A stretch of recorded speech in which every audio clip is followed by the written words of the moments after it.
दोस्तों, कहा जाता है कि दुनिया के अंदर अगर सबसे ज़्यादा पवित्र रिश्ता कोई है तो माँ और पिता, इन दोनों के बाद में जो रिश्ता सबसे ज़्यादा पवित्र होता है वो होता है एक पति का उसकी पत्नी के साथ में, एक पत्नी का उसके पति के साथ में।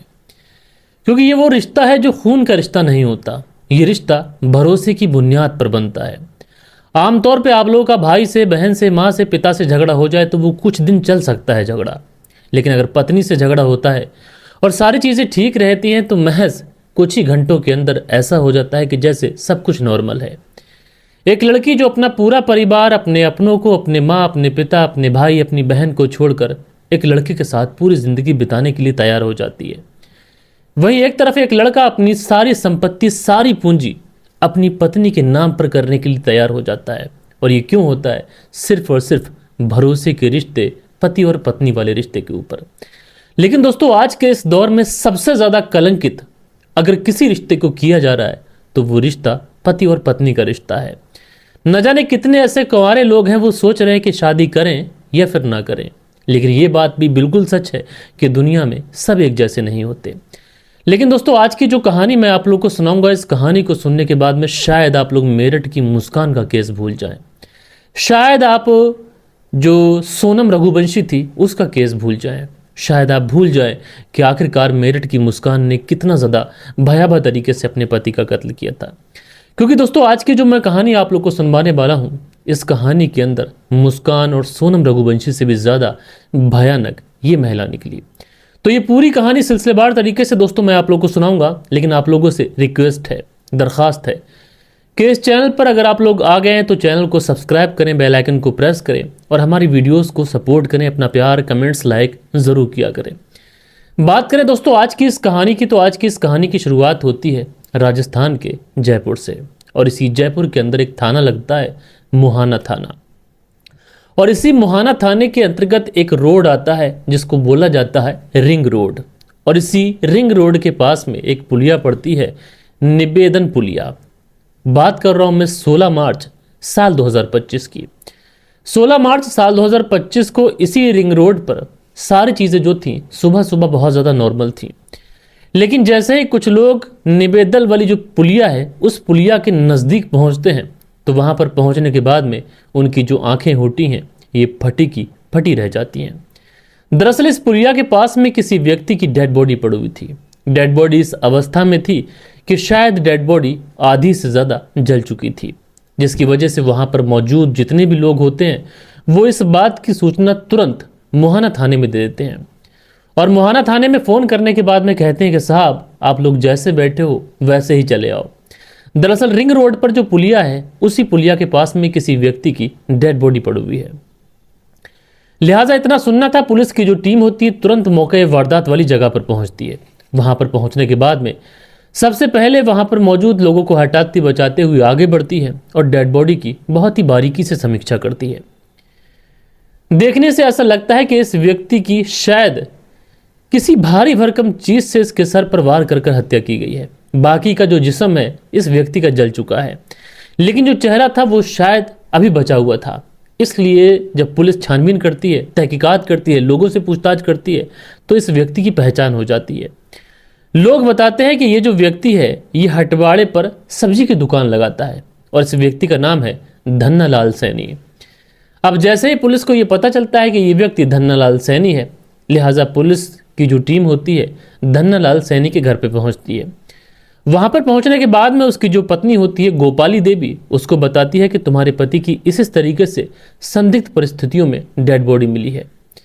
अब पत्नी का इतना सुनना था कि उसकी तो चीखें निकल जाती है, क्योंकि एक पत्नी का अगर कोई सहारा होता है तो वो सिर्फ उसका पति होता है। जो धन्नालाल सैनी था ये सब्जी की दुकान चलाता था और उसी दुकान से अपने परिवार का भरण पोषण करता था। धन्नालाल सैनी मूलतः अगर देखा जाए तो सवाई माधोपुर का ये रहने वाला था, लेकिन अपनी पत्नी जिसका नाम गोपाली देवी था उसी के साथ राजस्थान में रहकर इसी हटवाड़े के पास में सब्जी की दुकान लगाया करता था। अब पत्नी बेचारी चीखती पुकारती तुरंत उस जगह पर पहुंचती जहां पर डेड बॉडी थी। डेड बॉडी का पोस्टमार्टम कराया जा रहा था। लिहाजा उसके बाद में पुलिस वाले पत्नी से भी पूछते। उधर पुलिस की जो टेक्निकल टीमें थी वो इस पूरे घटना को बहुत ही बारीकी से चेक कर रही थी, क्योंकि पुलिस का सबसे पहला मोटिव यह था कि आखिरकार इस पुलिया के पास में डेड बॉडी कैसे पहुंची और यहां पर आग लगाई गई। तो आस पड़ोस में कुछ सीसीटीवी कैमरास हैं और उन सीसीटीवी कैमरास के अंदर यह बखूबी देखा जा सकता है, अगर चेक किया जाए कि डेड बॉडी कौन यहां पर डाल के गया, हत्या यहीं पर की गई थी या फिर कहीं और की गई थी। और दोस्तों, जब सीसीटीवी कैमरास चेक किए जाते हैं तो एक ऐसा सच सामने निकल के आता है जिसे खुद देखने के बाद में पुलिस वालों के भी रोंगटे खड़े हो जाते हैं। दरअसल पुलिस वाले जिसको सिंपैथी दे रहे थे, जिसको समझा रहे थे, जिसको दिलासा दे रहे थे, यहां पर वही कल्प्रिट थी। दरअसल जो पत्नी गोपाली देवी थी, ये मोटरसाइकिल पर किसी व्यक्ति के साथ जाती हुई दिखाई पड़ती है। लेकिन उससे भी बड़ी हैरानी की बात यह थी कि इस गोपाली देवी और एक व्यक्ति की पहचान होती है दीनदयाल कुशवाहा, जिसकी कपड़े की दुकान थी। उसी दीनदयाल कुशवाहा के पीछे ये गोपाली देवी बैठी हुई थी। लेकिन सबसे ज्यादा विचित्र चीज जो थी वो ये थी कि इन दोनों के बीच में एक प्लास्टिक का बोरा रखा हुआ था। अब हैरानी की बात यह थी कि ये लोग उसी बोरे को उसी जगह पर रखते हैं और उसके बाद में उस बोरे के अंदर आग लगा देते हैं। अब कहने को कुछ बचा नहीं था, देखने को कुछ बाकी नहीं था। लिहाजा पुलिस वाले अब गोपाली देवी को अरेस्ट करते हैं। साथ के साथ जब इससे पूछताछ करते हैं तो गोपाली देवी किसी तरीके की कोई भी बात बताने के लिए पुलिस को राजी नहीं होती है। लेकिन जब पुलिस वाले गोपाली देवी को सीसीटीवी कैमरास की वो फुटेज दिखाते हैं तो गोपाली देवी चौंक जाती है और वो अपनी सच्चाई कबूल कर लेती है। वो बताती है कि हाँ, मेरे पति की हत्या मैंने ही की थी और इसमें मेरा प्रेमी दीनदयाल कुशवाहा भी शामिल था। लेकिन हम दोनों क्या करते, हमारे पास इसके सिवा और कोई रास्ता नहीं था और अगर हम उसे नहीं रोकते तो वो समाज में हमारी बदनामी कर देता, वो हमें कहीं जीने लायक नहीं छोड़ता। लिहाजा पुलिस वाले जब गोपाली देवी और दीनदयाल कुशवाहा इन दोनों को फ्रंट सीट पर बैठाकर जब इन दोनों से सख्ती से पूछताछ करते हैं तो ये पूरा जुर्म कबूल करते हैं और पूरी कहानी तोते की तरह बताते हैं। दरअसल धन्नालाल की शादी जब गोपाली देवी के साथ में हुई तो दोनों पति पत्नी, जो कि सबाई माधोपुर के रहने वाले थे, वहीं पर रहा करते थे।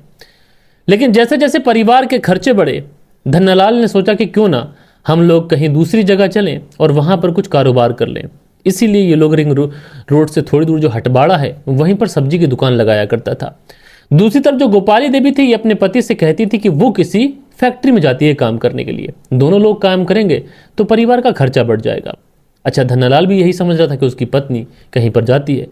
लेकिन जो पत्नी गोपाली देवी थी, ये पहुंचती थी दीनदयाल कुशवाहा की जो गारमेंट्स की शॉप थी फैशन की, उस पर, और वहां पर जाकर उसके साथ में इश्कबाजी लड़ाया करती थी। गोपाली देवी पुलिस को यह भी बताती है कि हम दोनों के बीच कई बार नाजायज ताल्लुकात बन चुके थे।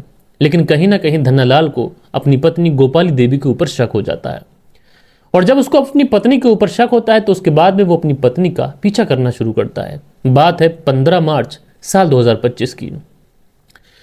जो गोपाली देवी थी, ये अपने पति से ये कहकर निकलती है कि वो अपनी फैक्ट्री काम करने के लिए जा रही है। अच्छा, जो धन्नालाल कुशवाहा था, ये भी अब उसका पीछा करता है। धन्नालाल जब पीछा करते हुए पहुंचता है तो वो उसकी पत्नी गोपाली देवी और उसके प्रेमी दीनदयाल कुशवाहा को सागनेर के अंदर रंगे हाथों पकड़ लेता है। उसके बाद में लड़ाई झगड़ा होता है और वहीं पर गोपाली देवी और दीनदयाल कुशवाहा बड़ी ही बेरहमी के साथ में इस धन्नालाल सैनी की हत्या कर देते हैं। हत्या करने के बाद में कई घंटों तक ये उसके शव के पास ही बैठे रहते हैं। उसके बाद में प्लान बनाते हैं। चूंकि इसकी गारमेंट की शॉप थी तो इसके पास बोरे बहुत ज़्यादा पड़े हुए थे। उसी बोरों के अंदर ये उसकी डेड बॉडी को पैक करता है और उसके बाद में ये बाइक पर उस बोरे को रखते हैं और निकल जाते हैं। लेकिन दोस्तों, उस पूरे एरिया के अंदर ऐसा कोई भी सीसीटीवी कैमरा नहीं था जिस कैमरे के अंदर ये लोग कैद ना हुए हों और उन्हीं सारी सीसीटीवी फुटेज के आधार पर ये लोग गिरफ्तार भी होते हैं। लेकिन दोस्तों, इस तरीके की कहानी सुनाकर बड़ा अफसोस होता है कि एक ऐसा रिश्ता, जिस रिश्ते की लोग मिसालें देते हैं, लोग कस्में खाते हैं कि वो अपने हमसफर के साथ एक जन्म नहीं बल्कि 7 जन्म बिताना चाहते हैं, लेकिन उसके बावजूद भी कुछ लोग दरिंदे ऐसे हैं जो इस पवित्र रिश्ते को भी कलंकित करते हैं। आप लोग इस पूरी स्टोरी के बारे में जो भी सोचते हो मुझे कमेंट्स करके जरूर से जरूर बताइएगा। बाकी दोस्तों, मिलते हैं हम लोग कल के दिन किसी और स्टोरी के साथ में। जब तक के लिए अपना ख्याल रखें, देश का ख्याल रखें, परिवार के रिश्तों की अहमियत को समझें। जय हिंद, जय भारत।